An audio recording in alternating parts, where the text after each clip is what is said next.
ख़वातीन हज़रात, अस्सलाम वालेकुम वरहमतुल्लाहि वबरकातुहू। मैं आदिल साहब का बड़ा मशकूर हूँ और समझता हूँ कि बड़े मौजू ख़ास मौजू पे आपने ये नशिस्त बुलाई। ऐसे वक्त में जिस समाज में पुलिस बेईमान हो, अदालतें इंसाफ न देती हों, हुकूमतों की नीयत साफ न हो और कौम ऐसी जो अपने माजी में खोई हो, मुस्तकबिल का जिसके पास कोई खाका न हो, और कौम जो खौफ और हिरास में रहती हो, मुश्तबा और मशकूक हो, वहां क्या अंजाम होगा? वो मुल्क किस सिमत जाएगा? कौन सा समाज बनेगा? ऐसी शक्ल में आपने चुनिंदा लोगों को बुलाकर एक महफिल सजाई। मुझे खुशी यह है कि सब के सब बैठे हैं और एक खाका जहन में बनाए हुए हैं। आपका मौजू गुफ्तगू यह है कि यूपीए 1 और 2 के क्या वायदे थे और क्या हम लोगों ने हुकूमत में रहे, कुछ दिनों पार्लियामेंट में साथ रहे, अजीज पाशा भाई मेरे साथ थे और काफी कोशिश करके देखा, करीब से जाके देखा। हम आज जिस जगह खड़े हैं, हम एक कौम, वो कौम है, कोई हमको गाली दे के पार्लियामेंट जाता है, कोई पीठ सहला के पार्लियामेंट जाता है। एक फुटबॉल हैं जो इधर से किक मारते हैं, उधर से किक मारते हैं। हम के हमारे वोटों का सहारा लेकर न जाने कौन कहां से कहां पहुंच गया। जब पलट के देखता हूं तो मुझे अपनी कौम तने तना दिखाई पड़ती है। ऐसी शक्ल में क्या करना होगा? ये एक ऐसी मौजू है, एक ऐसी गुफ्तगू है जिस पे संजीदगी से सोचना पड़ेगा। जब पहला यूपीए बना, मैनिफेस्टो बना, उसमें मेरा भी कुछ दखल था, मैंने भी कुछ काम किया था, कुछ वादे हुए थे, कुछ हिकायतें हुई थी। और जब पावर में आए तो आपको याद होगा ये कहा गया था कि रिजर्वेशन दिया जाएगा। कर्नाटका और केरल के पैटर्न पर अगर सरकार बनी और एनडीए उतरा तो रिजर्वेशन होगा। आंध्र प्रदेश ने लागू किया। अदालत ने पूछा ये साबित करो कि तुम बैकवर्ड हो। उस वक्त हुकूमत में खुलूस था, नीयत थी, विल थी।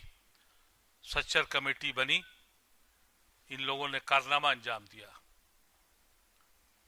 और ये जख्म खोल के दिखा दिया सबको। हमको भी मालूम था कि हम कहां खड़े हैं। दुनिया को दिखा दिया कि हमने 60 साल में क्या हासिल किया था। 2009 का इलेक्शन आया।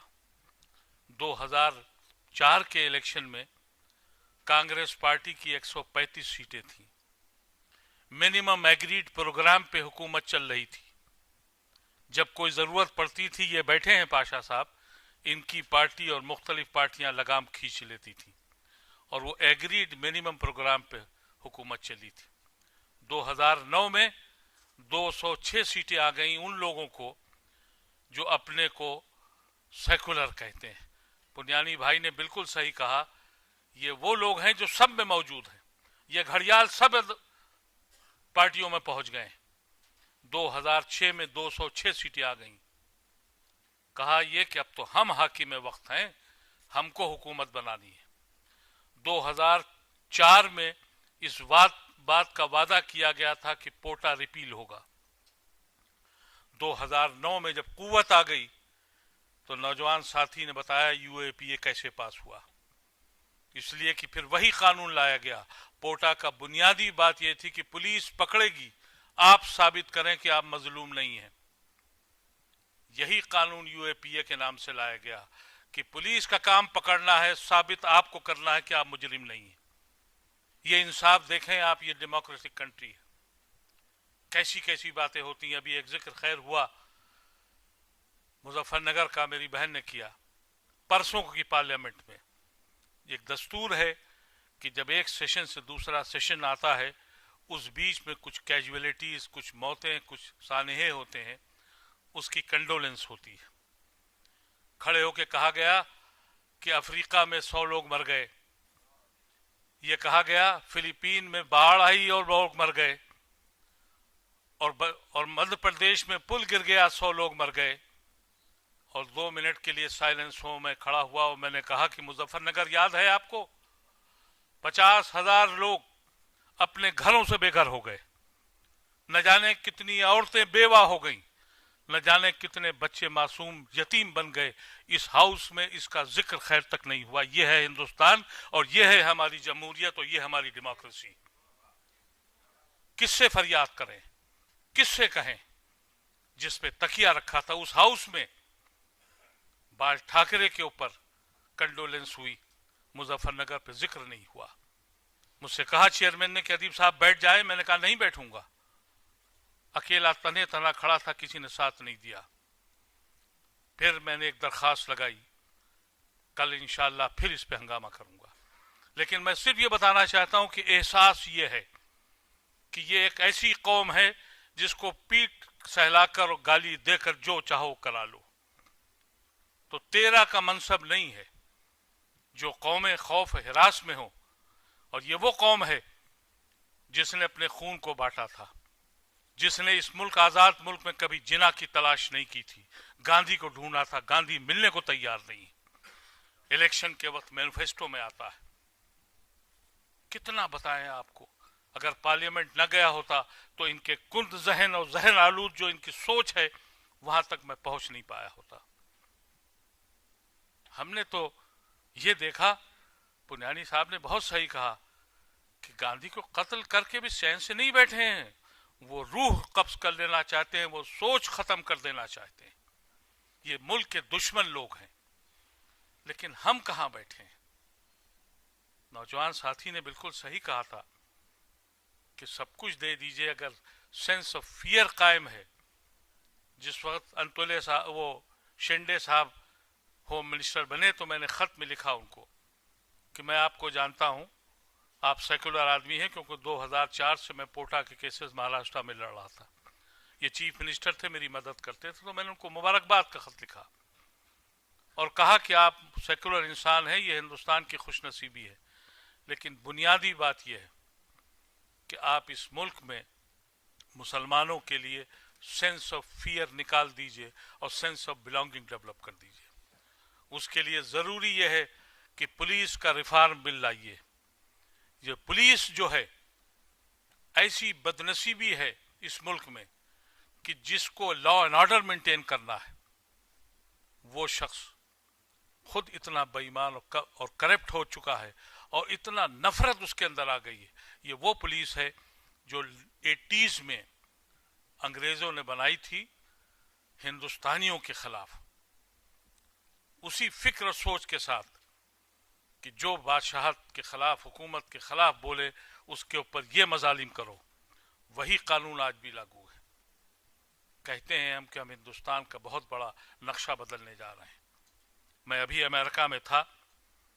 अमेरिका में सिर्फ पहली बार पूरी दुनिया को उन्होंने अजाब बना दिया। पहली बार 9/11 में वो अजाब में फंसे थे और उसके बाद उन्होंने पूरी दुनिया में मुसलमानों को दूसरे दर्जे का बदतरीन शहरी साबित किया।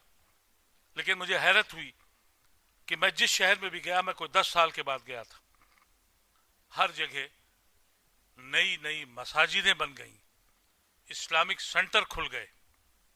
ये मेरा मुल्क है जहां मैंने सांझी लड़ाई लड़के ये मुल्क आजाद कराया था। मेरी मस्जिदें आर्काइव्स में बंद हैं। वहां जहां सजदे होते थे वहां अय्याशी के अड्डे बन गए। 5 साल से मैं हुकूमत हिंद से कह रहा हूं कि मेरी अपनी मस्जिदें तो वापस कर दो, दिल्ली की और हिंदुस्तान की। कहते हैं ये आर्काइव्स में है। लेकिन जहां दौलत कमानी है, हुमायूं का मकबरा, वो आर्काइव्स से लेके वहां दौलत कमाने के लिए एक सयाह का दरवाजा खोल दिया। कितने जख्म बताए जाए, किस पे एतबार किया जाए? आज जो कुछ इलेक्शन का सिलसिला आ रहा है, मैं समझता हूं कि हम सब लोगों को ये सोच के चलना पड़ेगा जो कभी काशीराम कहते थे कि एब्सोल्यूट पावर अगर इनको दी तो ये हिटलर बन जाएंगे। इनको ऐसी पावर दीजिए कि जिसके हाथ और लगाम हमारे पास हो। एक लगाम हम अपने पास रखें तो ये सेकुलर भी बन जाएंगे और इनके दिलों में दर्द भी उठेगा। लेकिन इनके दिल में दर्द इसलिए नहीं उठता कि दौलत कमाने का जुनून जो पैदा हो गया है। जब हाकिम वक्त और पॉलिटिशियन दौलत कमाने की बीमारी में मुब्तला हो जाए और जुनून पैदा हो जाए तो इंसान नई वहशी बन जाते हैं। ये वहशियों का मुल्क बन गया है। 65 साल के अंदर बड़े फख्र से कहते हैं हम गांधीवादी हैं, हम दुनिया की सबसे बड़ी जमहूरियत हैं, सबसे बड़ा सेकुलरिज्म है। कहां जाके कहें, किससे बताएं? उस पार्लियामेंट में ठाकरे का कंडोलेंस हुआ।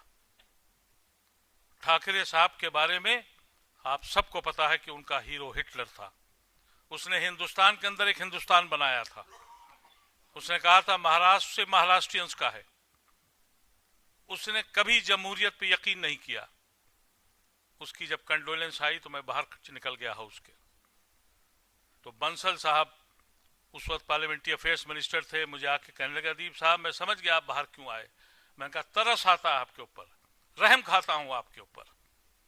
इस हाउस के अंदर एक शख्स जो कभी पार्लियामेंट का मेंबर नहीं रहा, उसको श्रद्धांजलि देने के लिए आप खड़े हो गए। कहा बीजेपी का प्रेशर था। बीजेपी तो पूरे दिन की छुट्टी मांग रही थी, हमने तो कम से कम इतना ही किया।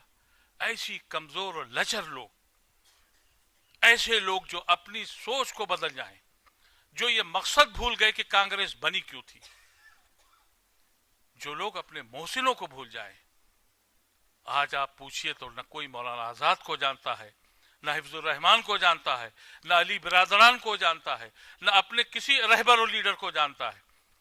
जो कौमें जिंदा हैं वो दूरबीन लगा लगा के, एक मायावती है दूरबीन लगा के, वो अपने कायदीन को ढूंढ के लाके लखनऊ के हर शहर पे एक मूर्ति खड़ी कर दी उन्होंने। मैंने बहुत दिन तक मालूम किया कि साहू जी महाराज कौन साहब हैं। पढ़ने का शौक है थोड़ा, ढूंढने की कोशिश की कि भाई शहर भी इनके नाम से बन गया और मेडिकल कॉलेज भी इनके नाम से बन गया। मुझे औराक सियासत के सारे औराक तारीख पढ़ डाली, कहीं साहू जी महाराज नहीं दिखाई पड़े। ये पता लगा कि औरंगाबाद में एक कुर्मी कौम की एक बैकवर्ड कम्युनिटी थी जिन्हें ब्राह्मणों को मारकर कब्जा कर लिया था। यह कारनामा है। कौमें ऐसी जिंदा होती हैं। मैंने कहा अक्सर लोगों से कि मायावती की इसलिए कुव्वत है कि उसकी कौम उसके साथ।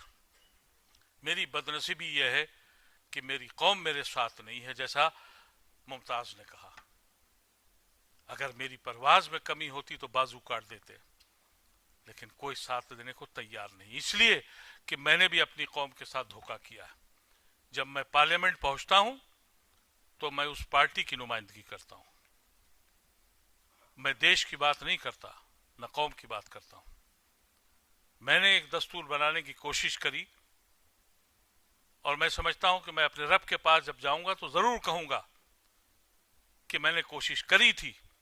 10 लोग हिंदुस्तान यूपी से मुसलमान जाने थे पार्लियामेंट में, एक मुसलमान जाना था। मैं आजाद खड़ा हुआ और क्योंकि मुसलमान था इस कोटे में चला गया। मुझसे कहा गया कि कांग्रेस ऑफिशियली ज्वाइन कर लो। मैंने कहा कि मुझको तो मुलायम सिंह ने भी वोट दिया है। उन्होंने कहा फिर?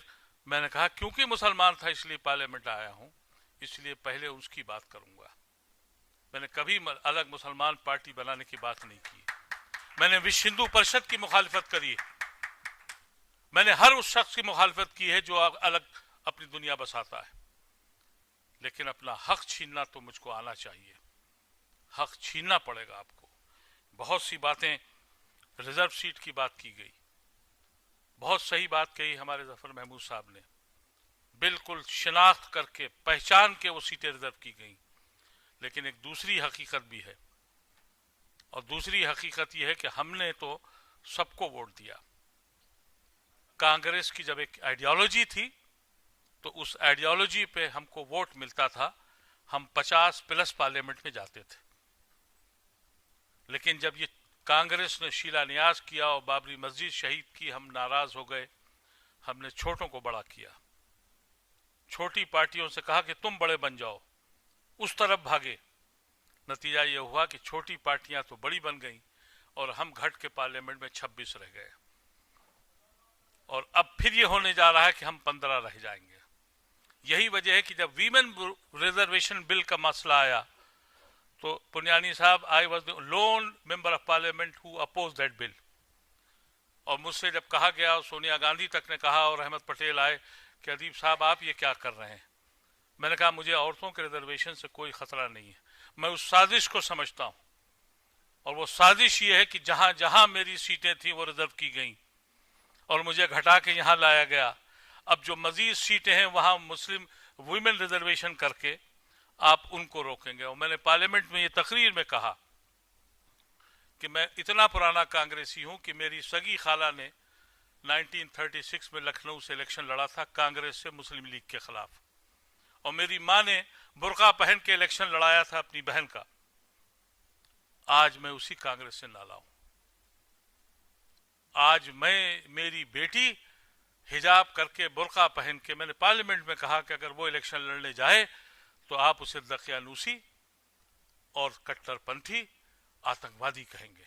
समाज ऐसा बनाया है आपने, जहां 4 लाख मुसलमान हैं और 3 लाख दूसरे लोग हैं, तो कहते हैं कि 3 लाख वाले को दे दो, 4 लाख मुसलमान तो वोट देगा ही, इसलिए कि बीजेपी इधर बैठी हुई है, एक मशीन है वोट डालने की। हम इस तरह से इस्तेमाल किया है और मैंने उसकी मुखालफत की। मेरी बहुत सी बहनें मुझसे नाराज हुई, लेकिन वो कॉन्सेप्ट को मैं समझ चुका हूं। मेरी जमीन कैसे छीनी जाए। मैंने कहा अगर आपको औरतों का रिजर्वेशन देना है तो मुस्लिम औरतों का रिजर्वेशन सीट फिक्स करिए, मैं आपके साथ हूं। लेकिन अगर आपकी ये साजिश है कि मेरी सीट आप छीनना चाहते हैं, बहुत से मामलात हैं ऐसे। अभी कहा गया कि आईएस में बैठा जाए। आईएस में पिछले चंद सालों से अरबिक और पर्शियन लेके कुछ बच्चे आईएस में आ गए। आप ज्यादा जानते हैं, जफर महमूद साहब ने तो बड़ी मेहनत की है इस पे। कहा यह गया कि मदरसे के बच्चे आगे पढ़ें, उनको और तरक्की दी जाए, मेन स्ट्रीम में आए। कुछ बच्चे वाकई आ गए और कंपटीशन में आ गए। 20 साल यूपीएससी ने पर्शियन और अरबिक को निकाल दिया आईएस से। इस साल उसके पर्चों से निकाल दिया, कहा यह फॉरेन लैंग्वेज है। मैंने पार्लियामेंट में चिल्ला चिल्ला के कहा कि पर्शियन फॉरेन लैंग्वेज है। अरे पर्शियन ने तो हिंदुस्तान और हिंदुइज्म को पूरी दुनिया से पहचानवाया था। जब 600 साल पर्शियन यहां की जबान रही तो इसी पर्शियन ने रामायण और पुराण और तुलसी और सब की तर्जुमे किए, तब दुनिया को पता लगा कि ये हिंदुइज्म कोई मजहब है। अफ्रीका में 10 मजहब है, किसी को नहीं मालूम। ये पर्शियन की देन थी और अरबी की देन थी। उसको भी आईएस से निकाल दिया गया। हम सब देखते रह गए। यूएपीए का जिसका जिक्र किया गया, यूएपीए में पहले ये था, पोटा में ये था कि कोई अगर बैंड ऑर्गेनाइजेशन मुजरिम करार पाए तो उसके मेंबरान को जेल में भेजा जाए। सीमी को बैंड किया गया, पूरे हिंदुस्तान से नौजवान बच्चे पकड़े गए क्योंकि ये बैंड ऑर्गेनाइजेशन के लोग हैं। अब यूएपीए जो हम पे लागू है, उसमें कहा गया कि party whether registered unregistered, there is no question, any group of people more than 2 will be considered as group. यानी अगर हम 4 लोग शाम की चाय पीते हैं किसी क्लब में और एक मुजरिम है तो बाकी 3 भी जाएंगे 5 साल से शुरू लेके लाइफ इंप्रिजमेंट तक। ये कानून पास हुए जब आपके पास ज्यादा कुव्वत आ गई। कोई शक्ल ऐसी निकलनी चाहिए। बीपीएल का जिक्र किया हमारे पाशा भाई ने, बाराबंकी का जिक्र किया। मैं भी वहीं का रहने वाला हूं, मैंने भी लड़ाई लड़ी। मैंने जिंदगी में इतनी ज्यादा मुफलिसी कभी नहीं देखी, अल्लाह तबारक व तआला किसी को दिखाए भी नहीं। बनारस में एक गांव है, उसका नाम है धनीपुर, और मैंने इतनी मुफलिसी किसी कस्बे में नहीं देखी। इन आंखों ने अपने सामने 3 बच्चे मरते हुए देखे, कैसे सांस उखड़ती है वो मैंने देखा, हड्डियां गिन सकता था। वो हाथ से काम करने वाले जो कपड़ा बिनते हैं लोग, उसके लोग थे। आमदनी उनकी सब मिलाकर इतनी होती थी कि वो 1 घंटे के लिए दिया जला सकते थे, इसमें रोटी पक जाए। और जब मैंने वहाँ जाके धरना दिया, हंगामा किया और डीएम साहब आए, 300 कुछ की बस्ती थी, 5 लोगों के पास बीपीएल कार्ड था बस। तो उन्होंने कहा कार्ड ही खत्म हो गए। ये है आलम हमारा। तो कोई पार्टी भी हो, अब आमने सामने बात हो, ताबेदारी नहीं हिस्सेदारी होनी चाहिए। और हिस्सेदारी के साथ ये कुव्वत जरूर रखिए कि अगर आपने एब्सोल्यूट पावर इनको दी तो इनके जहन वहां से मायूब हो चुके हैं। कहा गया, मोदी का नाम लिया गया, एक जाहिल शख्स जिसको अपने पार्टी के बानी का नाम नहीं मालूम, जिसको हिंदुस्तान के गांधी का नाम नहीं मालूम, जिसको ये नहीं मालूम कि 370 पे श्यामा प्रसाद मुखर्जी अलग होके उन्होंने अलग पार्टी बना ली, उस पर बहस करा रहा है। लेकिन उससे लड़ने के लिए किसी में कुव्वत इसलिए नहीं कि जो उसके मुखालिफ लोग हैं, यानी कांग्रेस पार्टी के लोग हैं, ये भी 14 कैरेट का सेकुलरिज्म बेच रहे हैं। अगर 24 कैरेट का सेकुलरिज्म बेचते या 22 कैरेट का, तो कहां का मोदी और कहां की नफरतें, जब आपकी जमात खुद मुश्तबा मशकूक है, कुल 12 और 14 कैरेट का सोना बेच रही है और सेकुलरिज्म बेच रही है। कैसे हम मान लें इनको? लेकिन हालात यकीन खराब हैं। मजरू साहब के एक शेर का मिसरा है कि चा के जिगर एहसास से रफू है, आज तो दामन सिर्फ लहू है। यह है कैफियत। एक मौसम था, हमको भी रहा है शौक बहारा तुमसे ज्यादा, लेकिन क्या किया जाए। आदिल साहब की काविश है, मेहनत की है। हम सब लोगों को अल्लाह ताला, हम अल्लाह से दुआ करते हैं कि मेरी जबान में इतना असर दे कि मेरे बुझे दिल जाग जाएं। अल्लाह ताला मुझ में इतनी कुव्वत दे कि हम फिक्र करना सीख लें। अल्लाह ताला हमको इतनी कुव्वत दे कि हम असल और नकल को पहचानने की तौफीक अता करें हमको। अगर ऐसा हो जाए तो मैं समझता हूं कि संग कोई तो बढ़ के उठाए, शाख शजर अब दूर नहीं, जिसको बुलंदी समझे हो इन हाथों की कोताही है। वाखिर दावाना अल्हम्दुलिल्लाह।